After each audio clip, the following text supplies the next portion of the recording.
In this video, I'm going to show you how to convert your PNG file to GIF format.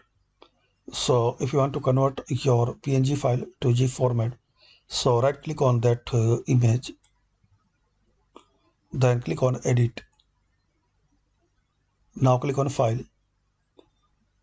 Now click on save as. So hover cursor to save as and select GIF. Now give your design name, then click on save and make sure you don't change this .gif. You can change before dot your design name, then click on save. Click on yes and click on OK. Now close it.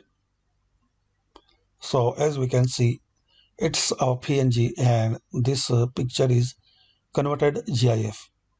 So very simple and easy to convert PNG to GIF. Right click on that image, then click on edit and click on file.